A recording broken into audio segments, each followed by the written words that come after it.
let's see.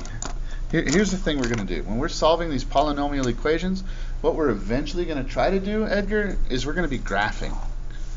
So in this class, like the thing that's coming up next, is you're going to be making graphs of quadratics that look kind of like this, or they might be upside down of the same thing. And then in the next math class you take, you're going to be graphing like cubic functions that might look something like this, right? And one of the most important parts of that whole process is solving the polynomial equations, solving the equations, because what happens when you're solving them is you're finding these x-intercepts. That's what you're doing. So you understand, I'm not telling you how to do it yet, I'm just kind of telling you what it is we're doing, like big picture, right? So we're going to have these equations and we're going to solve for x, and that's what we're actually finding. We're finding these points where the graph crosses the x-axis. Make sense? Do you remember, I don't know, it wasn't in this class, but do you remember that those are called x-intercepts? Do you remember that? Where the graph crosses the x-axis is the x-intercept, and it's a fact that for x-intercepts, y always equals 0. Right? So all of these polynomial equations, they're going to be y equals 0. So it might be something that looks like say, like this might be the original equation. It might be y equals x squared minus 2x minus 3. That might be the equation, and in the future you're going to have to graph that. The very near future, right? Probably the key feature that you're going to look for is to see if it has any x-intercepts like this. And since y equals 0 for x-intercepts, all you do is you just set this whole thing equal to 0. Now in this chapter, it's already set equal to 0. There's no y. Here's what you're going to see. You're going to see something like this. Yeah? Let's say we're going too fast. Are you good? No, that's fine. You're fine. Okay. Now, man, we just spent like a whole bunch of time factoring, right, Edgar? And Edgar, for a long time I taught this kind of stuff in higher math, and I used to have this big, giant neon green sign in my classroom. And it was right above the board. Right above the board where we did all the work, it was this giant green sign, and it said, what the... Because you know, sometimes in math, you get frustrated. You want to drop an F-bomb. Sometimes it works even, right? Yeah. So, but the sign said, what the factor? Because pretty much for you guys, any math you're doing from now forever, if you're stuck, you're probably going to need to factor. If you can factor, it's going to be easy. What the factor, right? What the factor? And then you just factor it. It's easy. So this one we can factor, right? So 0, and then we can't lose sight of the fact that this is an equation. It's making a statement. We're saying the number 0 is equal to this, and wouldn't that be x minus 3 times x plus 1? Wouldn't that be the factors? Yeah? Okay. Now, let's talk about this for a minute, because the idea behind this is really, really important. This is two numbers. This is one number right here. It's not two numbers. That's one number. And this is another number. And they're multiplying. That's a number times another number. They're multiplying, and the answer is 0. So look, if I have a number, and I'm going to multiply that by another number, and the answer is 0, what do you know? One of the numbers is 0. One of them has to be equal to 0. So either A equals 0 or B equals 0. Or maybe both, if they're the same thing, right? Okay, so that's what we got to figure out. So to solve this, you see how there's two x's? We're going to have two answers. So what we do is you take this one, and you set it equal to 0, because that's like A, right? And then you take this one, and you set it equal to 0. And you solve both of them. Now, I'm going to write the step. I usually don't. But that's plus 3 plus 3. That makes 0, so x equals 3. And here, subtract 1. And Edgar, here's the bad shortcut people do all the time. Switch. They switch it. It doesn't always work. You can't always switch it. Because if this is just x minus 3, and so yeah, that like a shortcut would switch it. But if it was something else, you can't always just switch it. Sometimes it's more complicated.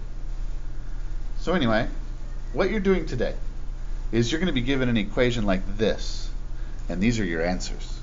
Okay? But this is how it fits in. In the near future, and on your next quiz, you're going to be given an equation like this, and you're going to be asked to make a graph. And your very first step is going to be to find these two. And oh my gosh, I totally drew this at random, but look, that could be -1 and 3. That could be a picture of this graph. It's not, but it could be. Yeah. So the most important parts of this graph are these x-intercepts, and that's how you do it. So you factor it, you set it equal to 0, and then you take each part and solve each part. Claro? Do you know what gets tricky about it? The factoring. Sometimes the factors are ugly. Yeah, but not too bad usually. And then there's one other thing, because like let's talk about the same exact problem right here. What if it said instead of this? What if instead of that it said x squared equals 2x plus 3, and you had to solve that? Here's the thing. You see how there's two x's? But one's x squared? You have to get them all together on the same side.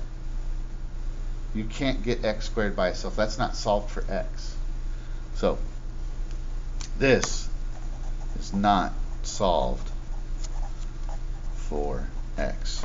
Because that's x squared, it's not x. And there's another x. So that's not solved. So the thing is, especially like right now, because all of these are going to be factorable, we have to get everything on one side. So you got something like this, you need to get it equal to 0. So first big idea, that's not solved for x. The second big idea, you have to get this equal to 0.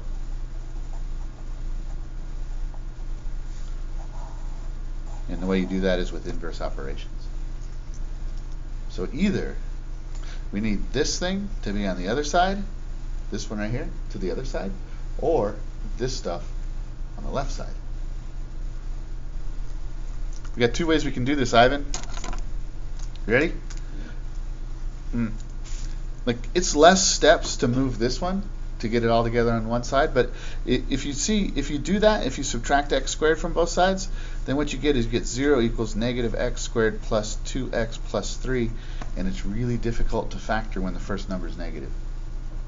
In fact, this is maybe you guys don't remember, but if you have something like this, you want to factor out the -1 first.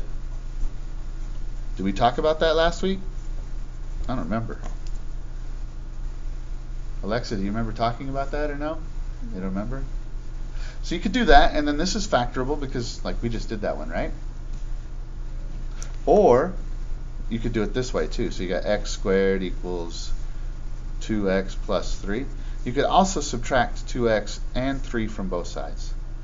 And then you get x squared minus 2x minus 3 equals 0. Same thing. That's a little easier because the leading coefficient is positive. You can do it either way. What do you think, Ivan? I get it. You get it? Okay, so I just used one example in a couple different ways to kind of show you the idea. So let's make sure we got the idea, and I'm going to have you guys do some problems, okay? Because I don't want to teach you a bunch of steps because you won't remember. I'd like you to get the idea, then try, and then we'll go over and we'll see if we can see if you got the steps or not. And if not, at that point, then we'll like be a little bit more formal. So here's the idea. Solving for x, right? Right? Thing is, it's going to be, you're going to have like x squared or you're going to have x cubed, right? X squared is going to have 2 answers. X cubed is going to have 3 answers. Okay? And you're going to factor to solve, right? And what you're going to do, like let's say you had something like this when you were done, right?